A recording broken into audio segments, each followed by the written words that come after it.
is going to be Let's Talk About Koha Accessibility for Library Staff, presented by Stephanie Leary from Equinox Open Library Initiative.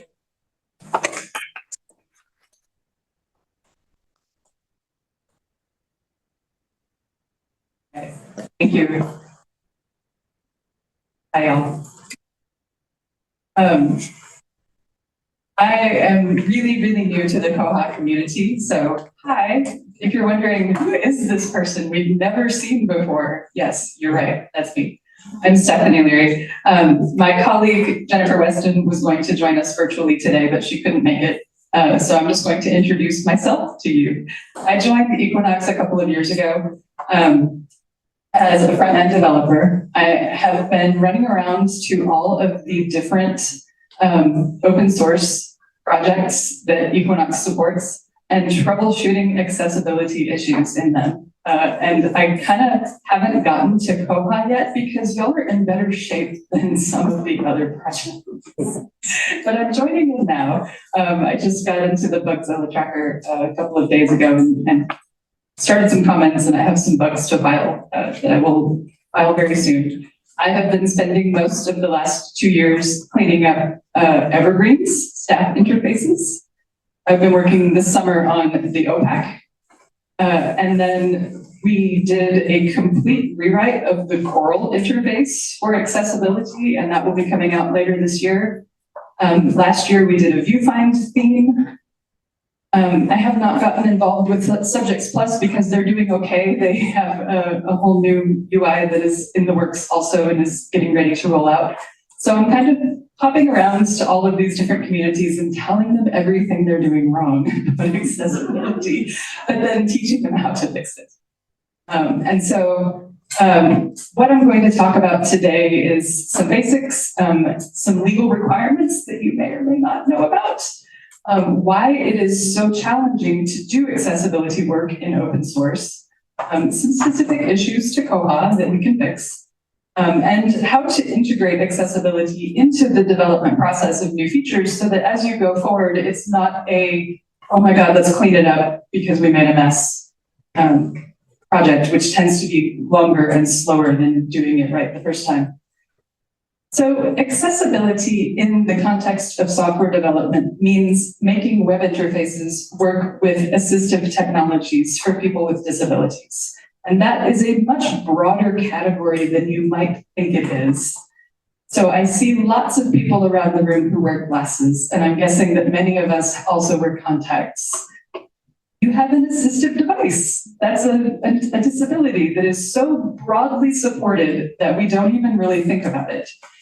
And it would be nice if all the other disabilities were as seamlessly and gracefully handled as vision problems are, right?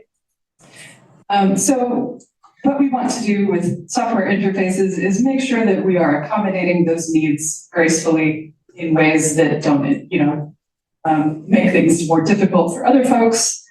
Accessibility is a specific word. I think a lot of people hear it and they think, okay, I'm going to make the design more approachable or make the software kind of generally easier to use.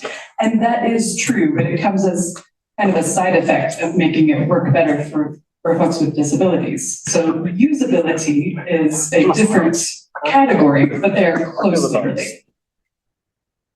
Accessibility tends to fall into 4 categories, and this is a lovely diagram that was created by the folks at Microsoft. So we have what I love about this diagram is that a lot of us think of disabilities as lifelong conditions, but they can be temporary. They can be situational. I had a communications designer that I used to work with who did barrel racing on weekends and broke her arm so badly that she couldn't use her dominant arm for a year. And so, thank you.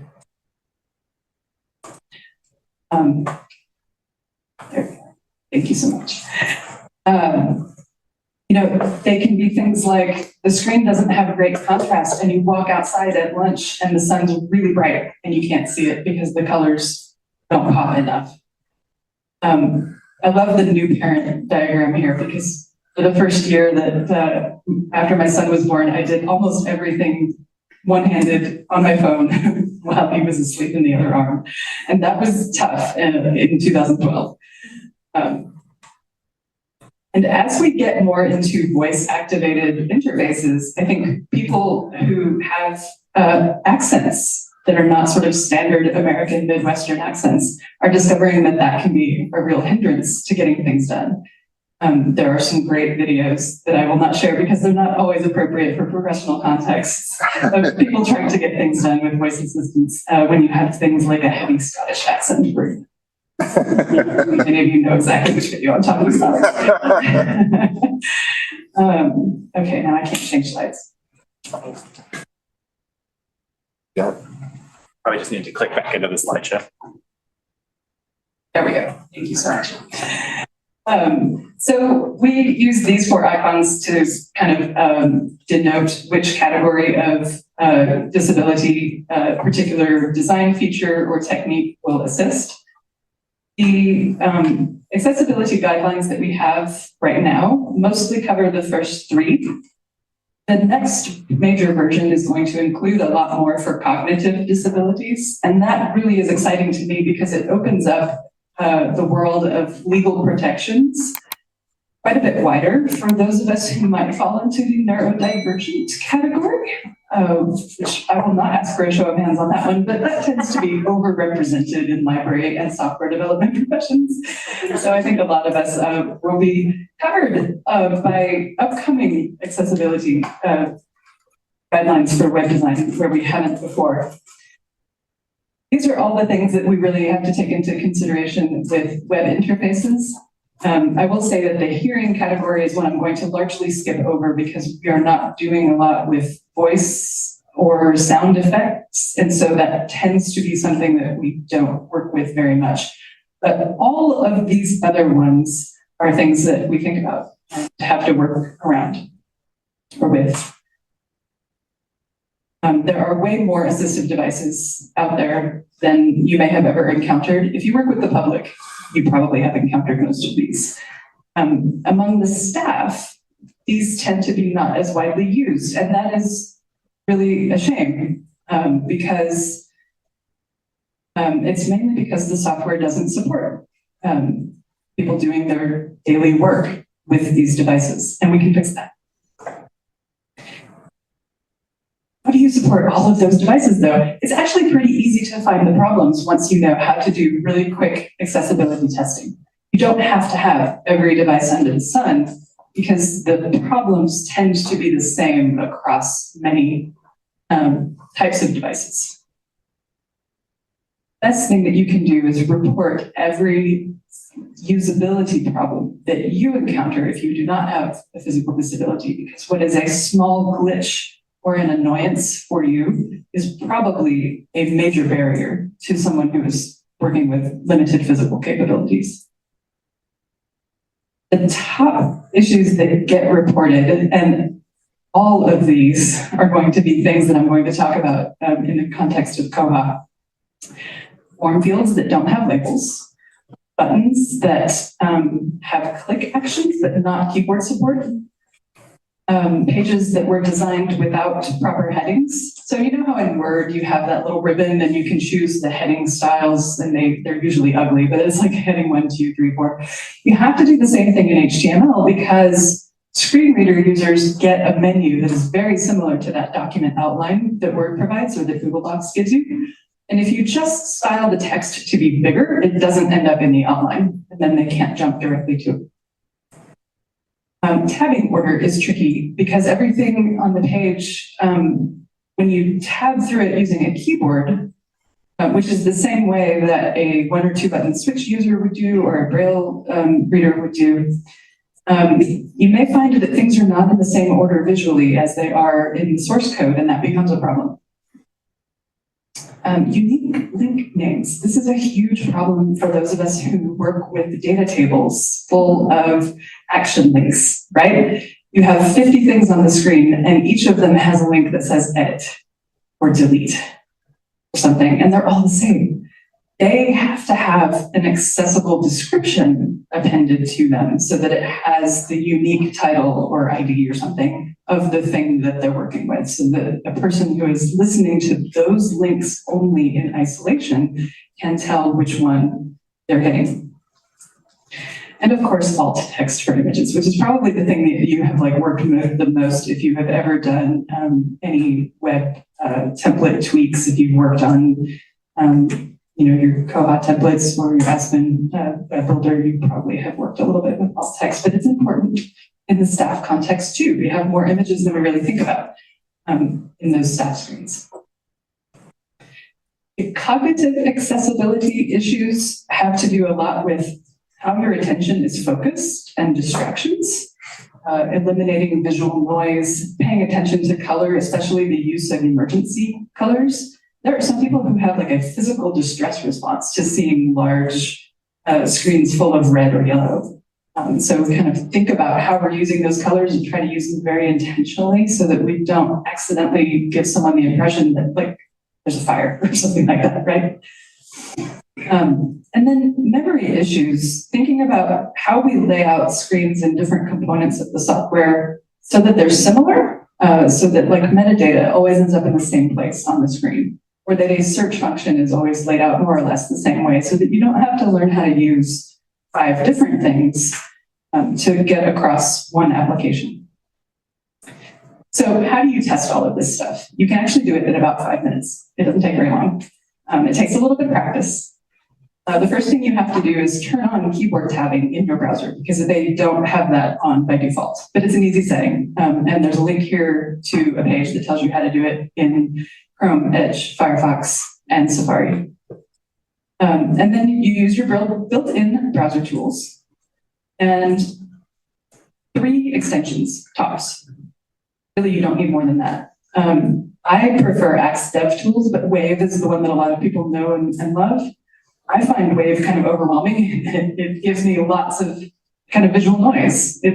It's kind of a cognitive issue. Axe is a little bit quieter. It has its own little bar at the bottom that will tell you, how many total errors, and then it will show you one at a time. I like that. It's a little less overwhelming. There's one called Skip to Landmarks and Headings, which lets you see that invisible document outline that I mentioned of all the headings. And then there's a high contrast toggle. That's kind of an advanced thing if you want to see how your site is going to look for people who are using the Windows high contrast or forced colors mode, which is kind of like a specialized dark mode, except it doesn't have to be dark. It lets you pick a palette of like 6 or 7 colors, and it forces every website to use those colors instead of their own design. It's weird and disorienting at first, but you can toggle it on and off with this plugin and see how your site is doing. So why do we have to do all of this? Well, because it's the law, and it has been for over 20 years. But many people don't know that or didn't think that it applied to them. And we had this kind of hodgepodge mess of accessibility laws in the US until recently. So if you've ever worked with disability stuff on the web, you may have heard of Section 508, which used to be the old federal standard. Here in Texas, we have TAC 206, which is like the state level version of 508. But the good news is it's all standardized now. It's maybe good news, maybe bad news, depending on how badly these dates scare you. The ADA released a clarification. The DOJ released a clarification to the ADA rules in April and said, hey, by the way, if you didn't think that these laws apply to you, by the way, they do. And here are your deadlines for getting your stuff straight. They do have different deadlines for smaller municipalities. The larger ones was 2 years from the date that it was published, which was April 24th. So there you go.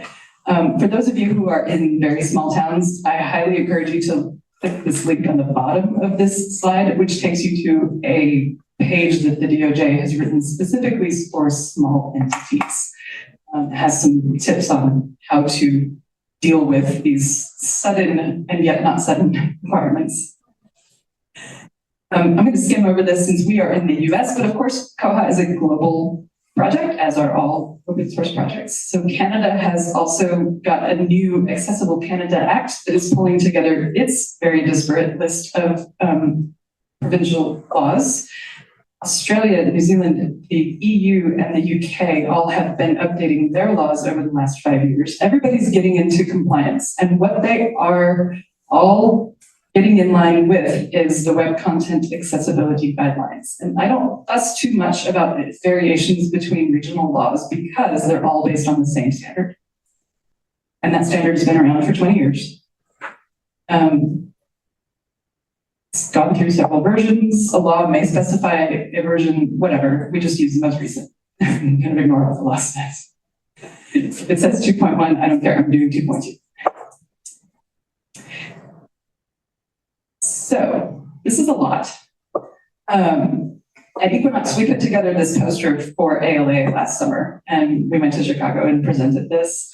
You can download it, you can stick it up on your wall if design is something that you do regularly and you want to get involved in this. These are kind of quick outlines of all of the different design techniques that we think about when designing software interfaces.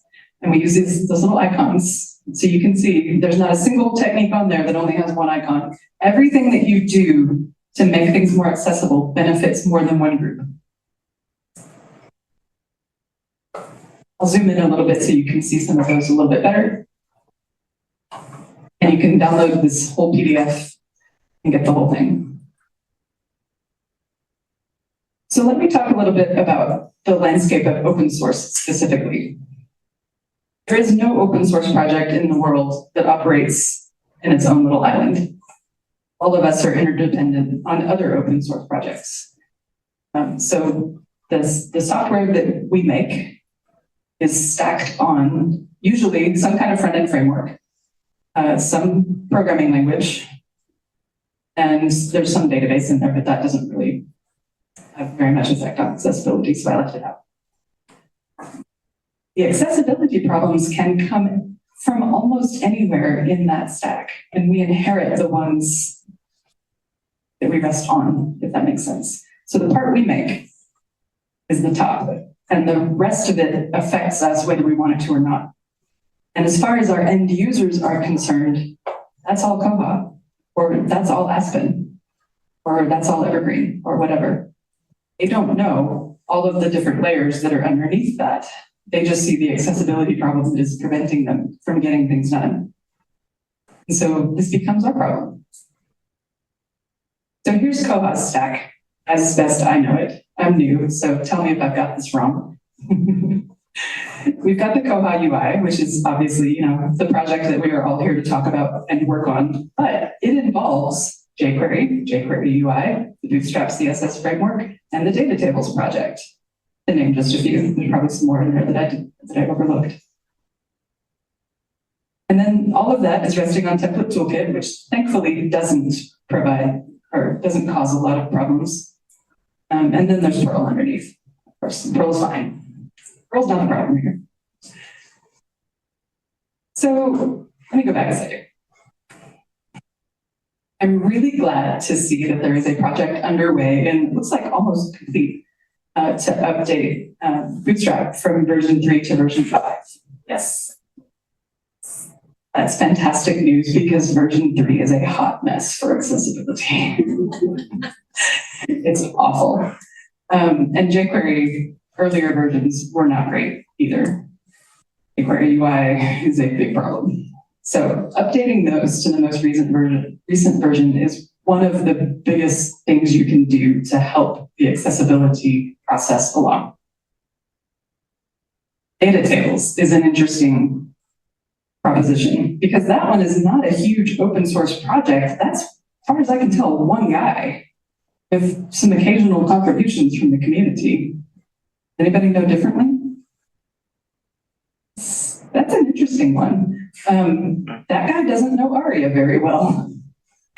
He's got some issues with some of his stuff. So it's going to become our responsibility as consumers of that project to go back to him and say, hey, here are the accessibility issues that are affecting us. please fix them. Maybe here are some resources that we know of on how you can fix them.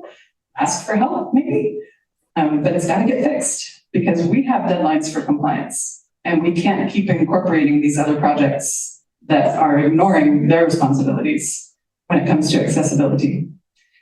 And many, many, many developers do.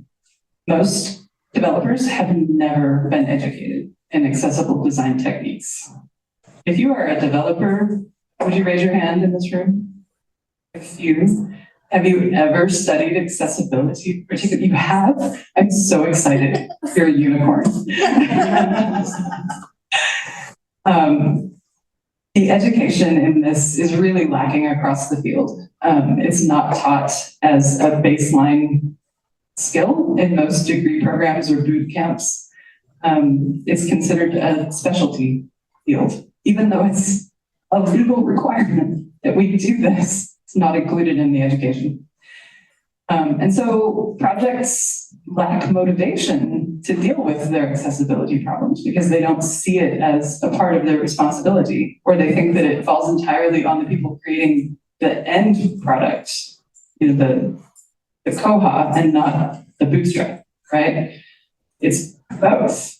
And the problem there is that a lot of those major libraries that we use in software are funded by well-resourced large organizations, but they've passed the bag to us, which is not sustainable. We are the small fry here. We can't spend all of our time fixing their mistakes. So we have to be loud in those projects and go back up to the Bootstrap people, the jQuery people, the jQuery UI people, and say, hey, we can't continue using this if you don't start addressing your accessibility problems. Here's our legal requirements. Here's our deadline. Please get your house in order. And there are no consequences for the people who publish these frameworks without accessibility considerations, right? You just go to Bootstrap, you think, okay, this is, you know, a Google funded operation. Or was that one Facebook? I can't remember. You know, surely it's good. No, it's not. And what consequence is there for the person who published that and recommended it to the rest of the world? There isn't one, really. Where does the buck stop? It stops with us. And so it's really actually kind of hard to find good training on accessibility issues. There's bad advice all over the place. I have a reading list at the end of this presentation. A lot of training materials, books, tutorials, they just omit accessibility considerations because it's too complicated. And they think that it distracts from the topic that they're trying to teach in you know, whatever they're talking about. And they think that it doesn't affect that many people and it's not that big a deal. I'm here to tell you that it is a big deal that affects about 40% of the general population and probably more than that in library patrons. But we're here to talk about stuff. So another challenge with open source projects is that the open source project volunteers are not employees of that project. So the project can't really mandate training for anyone who wants to pitch in. And if they did, who would set the standards? So a lot of times we hear, well, if someone has a problem, they will file a bug, right? And they. I spent some time during Lizette's talk going through Bugzilla and running a basic accessibility check on it. And guess what? No. Bugzilla is not accessible. Neither is Launchpad, which is the platform that Evergreen uses.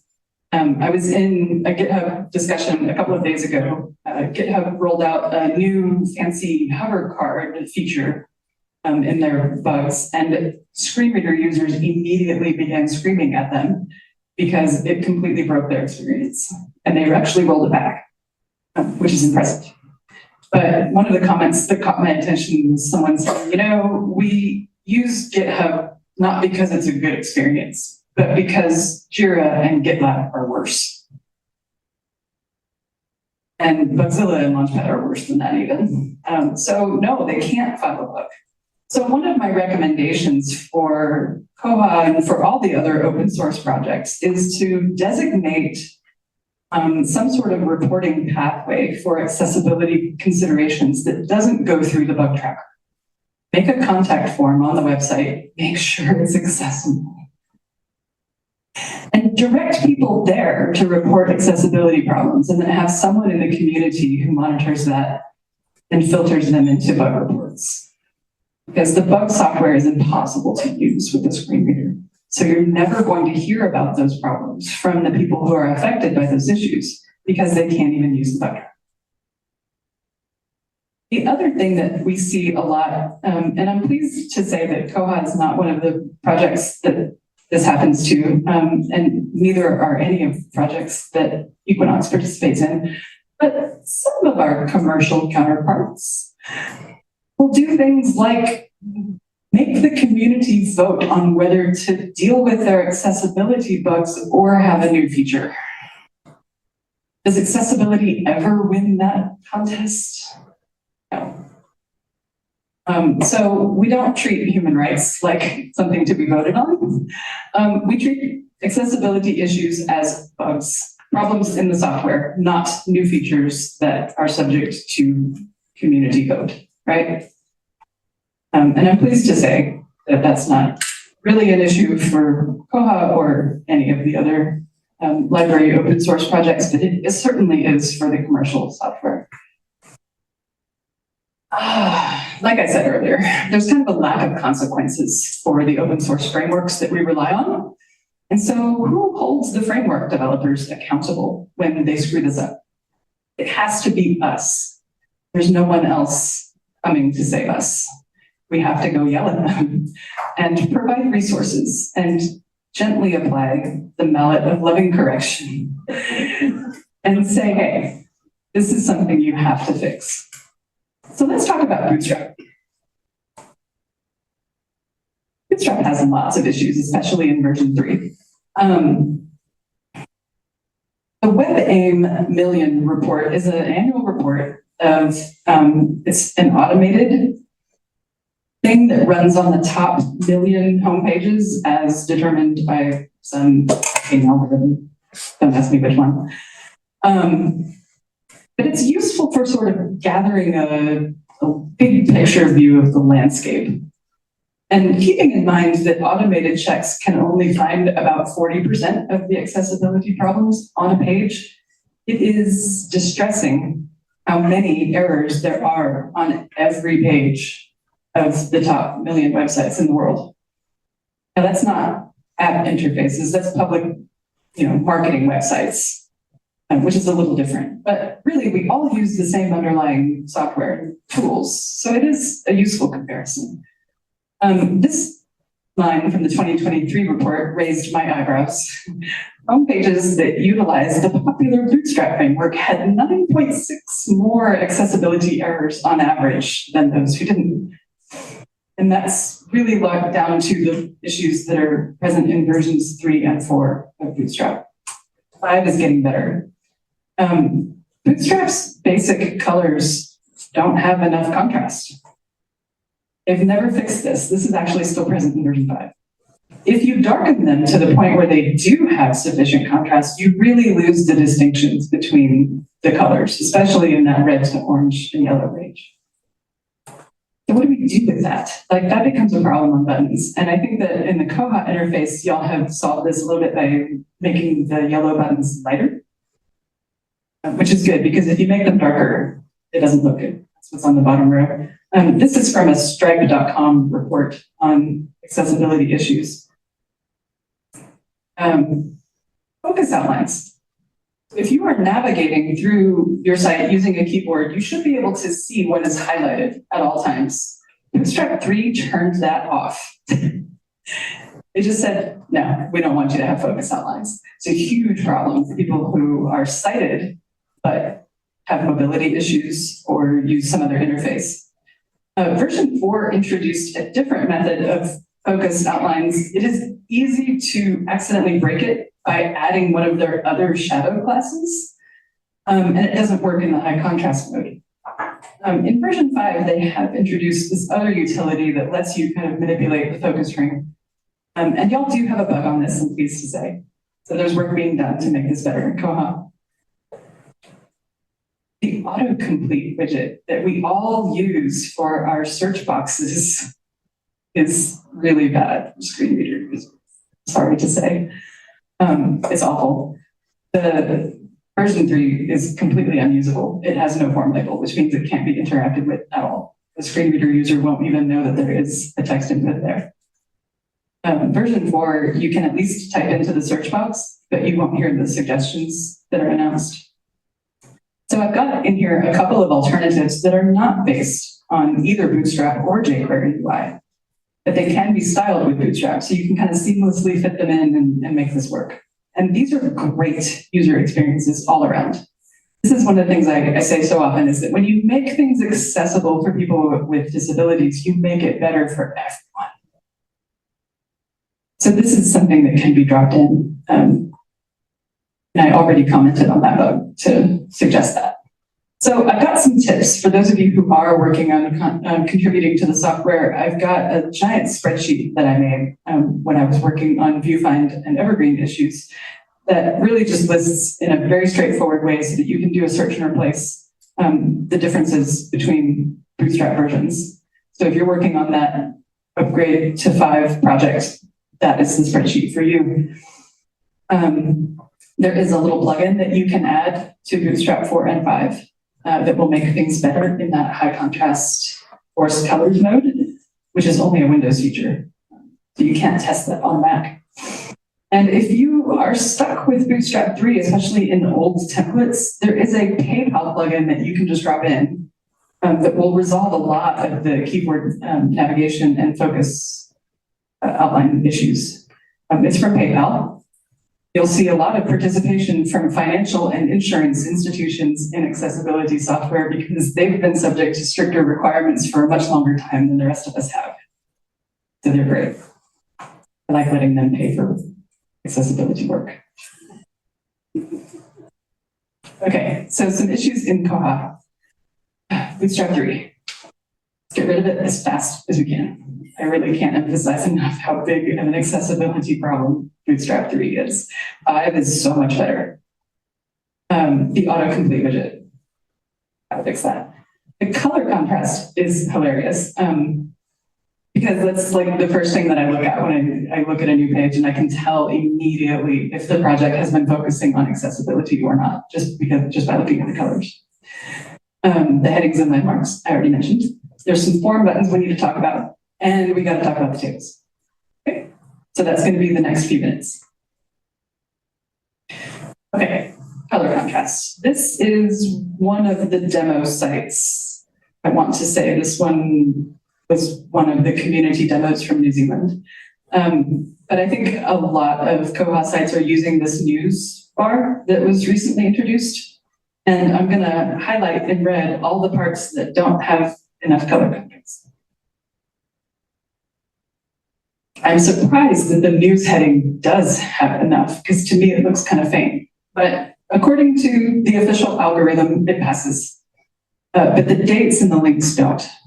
And the other issue with links is that they can't be distinguished by color alone. They have to have some sort of other decoration. So if you take away the underline, you have to think about what you're going to put back instead. It can be like a dashed bottom border. It could be a highlight color. They could be bold. It just can't be only color. So we'll have to think about that because there's some screens where adding the underlines really does make it look kind of noisy, but it's one of the requirements. Okay, headings. The admin screens don't have a lot of headings. And one of the other issues here is that the heading outline, which is the bottom half of this little menu, this is the skip to plugin for my browser. And it visualizes what the document outline that a screen reader user will hear. The document outline has to go in order. Like you have to follow a nested outline structure, just like you learned in high school English. So the fact that the headings skip from 1 to 3 is a problem. We gotta tidy that up and make sure that they go in order. And this is really difficult in modern software development because we develop things to be modularized so that you can sort of drop them in anywhere in the software. But then that screws up our heading levels if we don't pay close attention to how they fit together. One thing I wanted to mention is that what I did here is I went down into my inspector and I changed the type of the search box input from regular text to just say search. And boom, I got a new entry in my document outline. Now there's a search landmark. That's a really easy win. So landmarks are interesting. There are, if you learned HTML in the 90s, like I did, these are tags that we didn't used to have.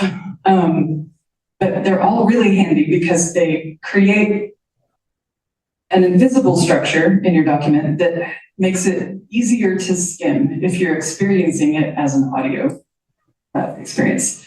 So you can mark up something as a header region, a footer, main part, and a side, which is usually some sort of sidebar.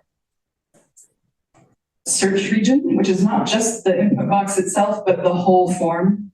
So if there's multiple parts of your search form, the whole thing can be marked up as a single landmark. A navigation bar can be marked up. And so you can stack these on top of each other. They can be nested inside each other. And what the goal is to make sure that every part of the page is enclosed in one of these landmarks. That makes it skimmable as an audio experience. So like I said, the search form, this whole thing would be one search landmark. But when you have two search forms on a page, you don't want two entries in the outline that just say search. So you have to give them a label to say which one is which, right? This is where ARIA comes in. Now it's really easy to screw things up with ARIA, as our friends at Bootstrap have learned. That's okay. Nav is the same way. A breadcrumb trail should be marked up as a navigation area. That's what it's for. But it needs a label to distinguish it from the main navigation bar, right? This button, I have seen this throughout Koha as I've been navigating around, and I am about to find the button, but I'll tell you what it is right now. In forms in HTML, the submit button, which is the button that gets kind of activated if you press enter in any of the form fields, has to be at the end. It can't be the first thing in the form, and there can't be anything else after it, because the screen reader user will never hear that part. We'll get to the submit button and stop. So we're going to have to think about how to rearrange these forms, and we can still do it where it's at the top visually, but in the HTML, it has to be at the bottom. Does that make sense? Mm-hmm. Awesome. All right, I'm going to help, by the way. I'm not just coming in here and flying by and saying, hey, these are all the things you're doing wrong. Okay. I've kind of like wrapped up some stuff in those other projects, and I'm going to get more involved in the Koha thing. So I will be in your Bugzilla with links and references and patches very soon. Okay, tables. I know that with the tables that get really wide, those action links can sometimes kind of go off the screen, and they can be really hard to get to. And this is one of those areas where, again, it's a usability problem for most of us, but it is impossible for someone who is using, for example, a screen magnifier, which may like zoom in the screen up to 400, 500, 600%, or even more. As they zoom in, when you have content that doesn't reflow, it's not responsive, that becomes impossible to get to. So let's think about how we might redesign those tables to get those action links more to the left. Do we use JavaScript to pull them out of where they are and stick them in the first column? Do we just make them the first column all the time? what do we do? There's options here that we can think about and sketch out on paper and figure out what's the best way forward here. What would you like to see on those tables? Think about that, make some sketches, and let's think about how to redesign those. The other problem, and this is why I'm kind of calling out the guy who maintains data tables, these filter forms don't have labels. That means they can't be used by screen reader users. So that filtering function is completely blocked off. And this is not something that the Koha folks can fix. This is something that the data tables guy is going to have to fix. But we can point out to him what the problem is and suggest the solution, which is to use ARIA to associate the words that are in that header column as the label of form input. ARIA labels are dangerous because they override whatever is in the element that they're wrapping around. Now that makes them really useful for things like icon buttons, where there's just an image in there. But it also makes it really dangerous because you can accidentally override a perfectly good button with some useless text. I was messing around in the accessibility guide on the Evergreen Wiki earlier, and I discovered that there's an ARIA description on every link that reads out the URL as like an appended text to the words in the link. Why? You would never want that. So now I gotta go like find the DocuWiki people and go file a bug about their accessibility. So ARIA can be dangerous. The first rule of ARIA is don't use ARIA. And the reason that ARIA exists is to patch over problems in HTML4 and older websites that had not upgraded to HTML5 that has those landmark tags. And to patch over problems with interactive widgets that are not standard HTML. So those combo boxes, like the auto suggest thing, that's not built into HTML. That's us bolting some JavaScript stuff onto a plain text input. And how that works with keyboard interactions and screen reader announcements and all of that is up to us because that's not standard browser stuff. That's where ARIA is useful. We can say, this box is associated with this list of suggestions. This is the number of suggestions you're listening to. The first suggestion, there's 10 more behind it. Things like that. You can use ARIA to enhance all of those things. The other thing that ARIA is really useful for is announcing changes to the page. So if you do something on the screen that changes something and it doesn't refresh the entire page, but it just changes in place, you've got to have an audio announcement of what just changed. So this is really important when you're doing things like updating billing totals. You want to read that new total when it changes. If you are changing the tabs on a tabbed interface or in that new search bar that's up in the header, you want to announce what's the new main content when it changes. And then in advanced search or advanced search forms where you have like groups of terms and you have an operator and then there's another input and you're asking, is this a title or a subject or whatever kind of search? When you add or remove rows in that search form, you've got to announce it. Otherwise, the browser doesn't. Like these things don't just happen automatically. So we've been doing a lot of work at Equinox over the past couple of years to work on all of these open source projects and improve accessibility, knowing that these deadlines were coming, even though Video Day didn't announce that change until April. We've been working on this for the past 2 years.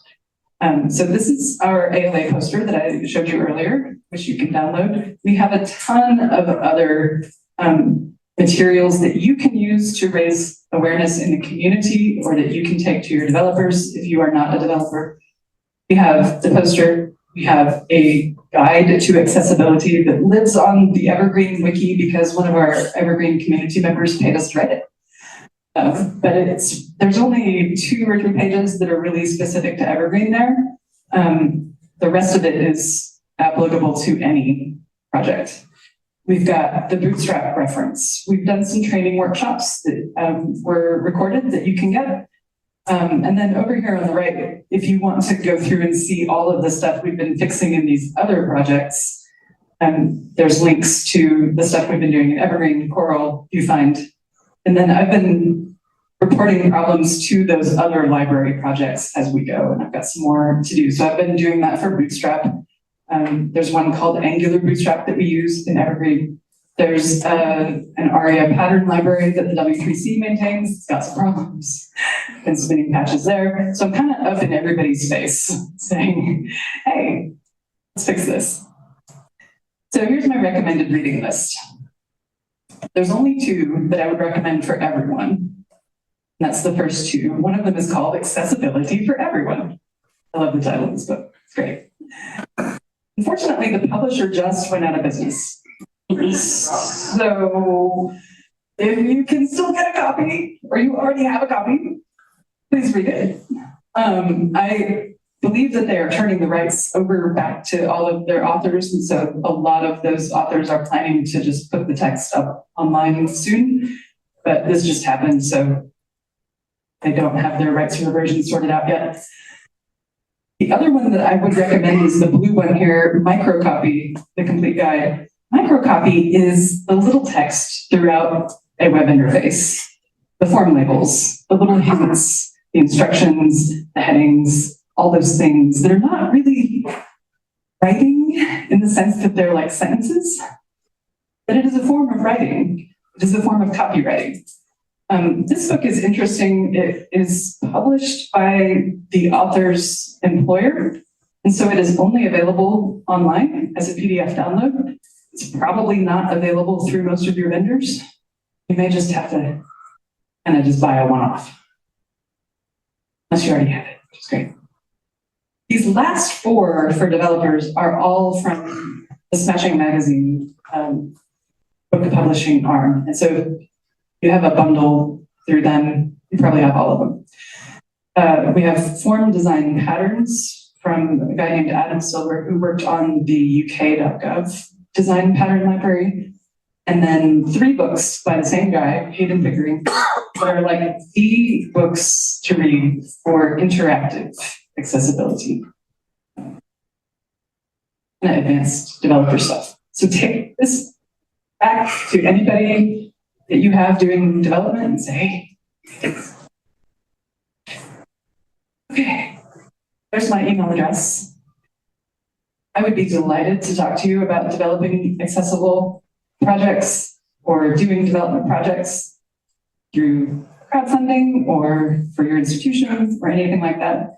And if you want to keep on top of the upcoming talks and workshops that we're doing on accessibility, you can sign up for the Equinox mailing list, and we will be announcing some more of those pretty soon. We haven't set the rest of our fall lineup yet, so this is the only thing on my schedule at the moment, but there will be some more stuff soon. And I've just given you an overwhelming amount of information, but we have plenty of time for questions.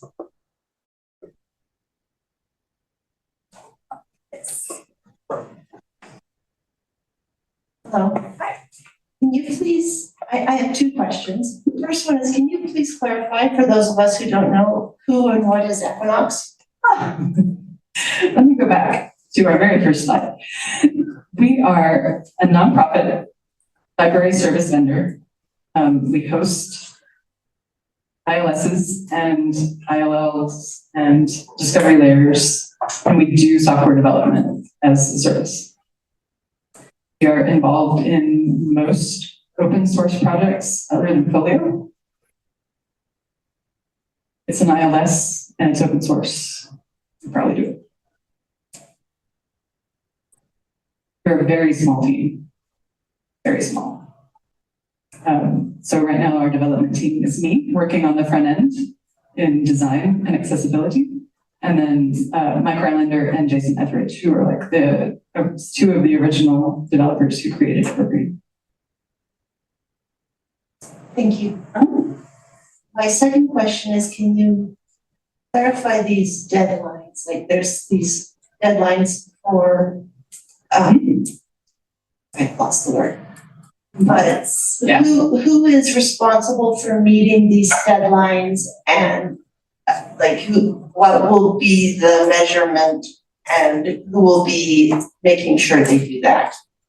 So that's a great question. And unfortunately, the answer is a bit vague because each state has to implement this individually. And Texas is not being speedy about it. I know, right? Who's shocked? But this is not at the top of Greg Abbott's to-do list. Seriously, are we surprised? No. So the guidance has come down from the ADA at the federal level, instructing the states to put together programs. And they announced this along with a huge chunk of funding. So there's funding for this that came along with the E-rate stuff and the Digital Equity Act, which mostly got attention for money for broadband access, but also includes grant funding for services for people with disabilities and senior populations. So you might have to kind of dig a little bit through the wording of those program opportunities, but there is funding there to do some of these things. How compliance will be measured is a great question, because what they're asking for is conformance with the WCAG 2.1 guidelines. That's the Web Content Accessibility Guidelines. That's the one set of guidelines that all the laws are based on. And that's been around for 20 years.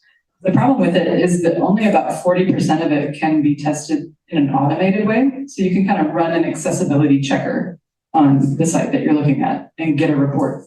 But that doesn't cover a lot of things that you just have to test by hand. So how things work as you click through them, you have to test it and see, can I get there through the keyboard as well as a mouse? Turn on a screen reader and say, does it read the thing I expect it to read? There's just a lot of that can't be tested in an automated way. So I don't know exactly how they're going to ask us to measure compliance for that chunk of the guidelines. They're definitely going to ask us about the 40% that we can test in an automated way. Now, who's going to ask us about that? Not sure. Some states already have some stuff rolled out for their IT departments on this. Some states don't, like Texas.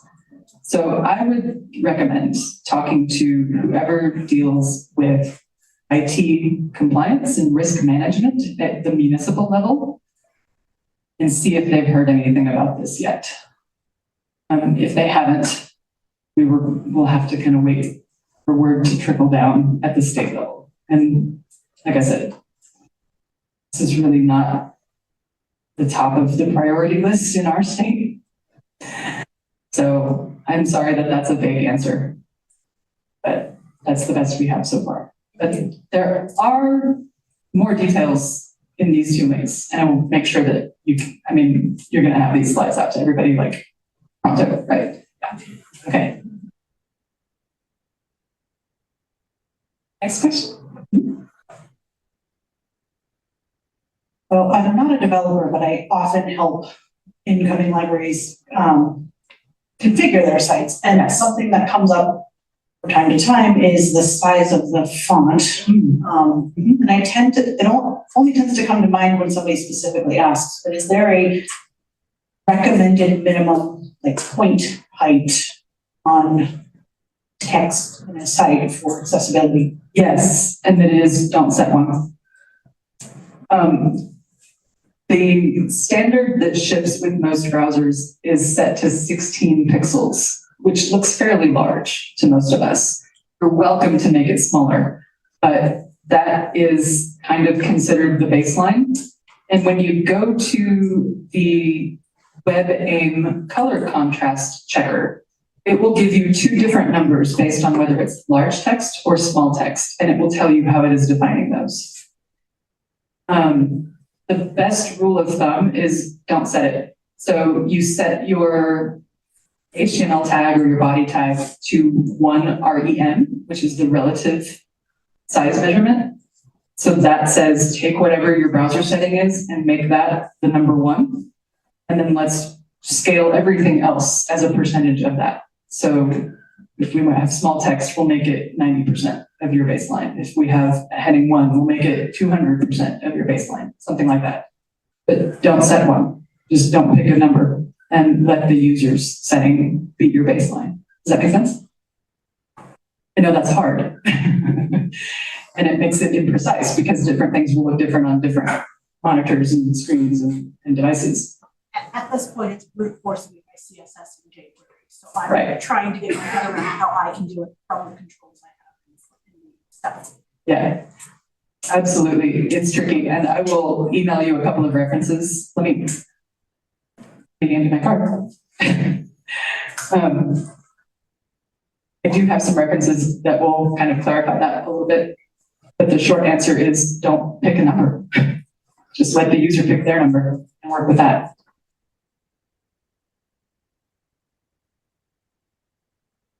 There are some exceptions to the color contrast rules for logos, but they don't apply to the rest of your site with branding colors. It's only the logo image.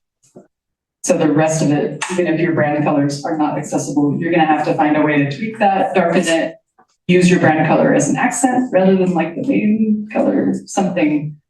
Because most designers don't think of accessibility as one of their top thoughts either when they approach a branding project. And so you may have brand standards that dictate that you use an inaccessible combination of colors. You're gonna have to work around that. Or ask your municipal guidelines to update themselves to take web accessibility into consideration, which is another option.